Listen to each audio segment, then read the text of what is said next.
Thanks for agreeing to help with the judging of our mini webinar contest.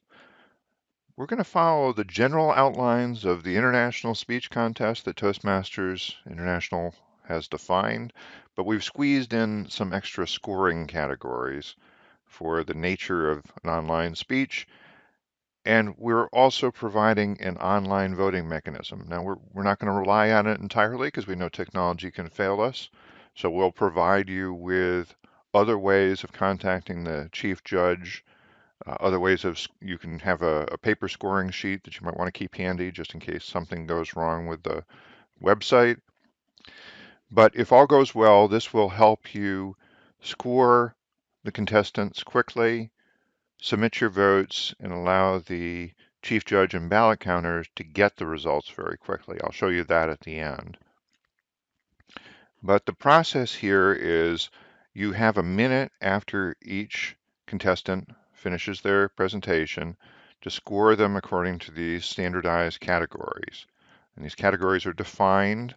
Audience engagement, in this case, is going to be how well they responded to questions submitted via the chat. Speech value is a standard category. Call to action, again, is a little bit more specific to the nature of a webinar, where typically you have some sort of buy my product, take this action at the end that sums up the purpose of the webinar. So you're going to go through and score and by all these criteria one by one. The next speaker comes along, you'll score them in the minute following their speech.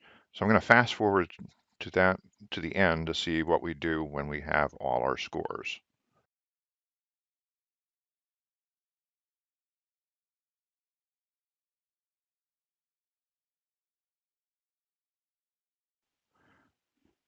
Now, once I've scored everybody, I can come down here. There's a little show ranking button that will give me an automatic ranking.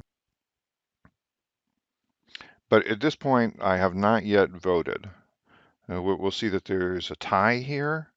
So I'm going to have to decide between those two people who really did better. I may also decide that I scored somebody a little bit too tough and was not generous enough with another.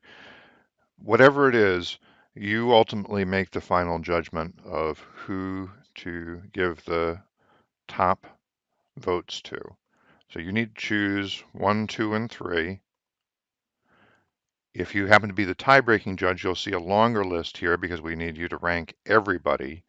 And if there's a tie between how the judges scored certain people, your choices will determine who is the ultimate winner. So we choose our 3. We need to check this box. That's basically our signature saying that this is final and ready to go, and we vote.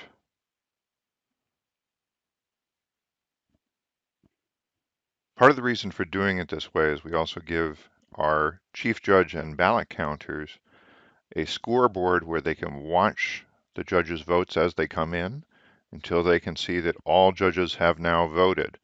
Now, in this case, we have a tie for second place initially, so we have to wait for that tie-breaking judge. Once those votes come in, we will have our winner, and there they are.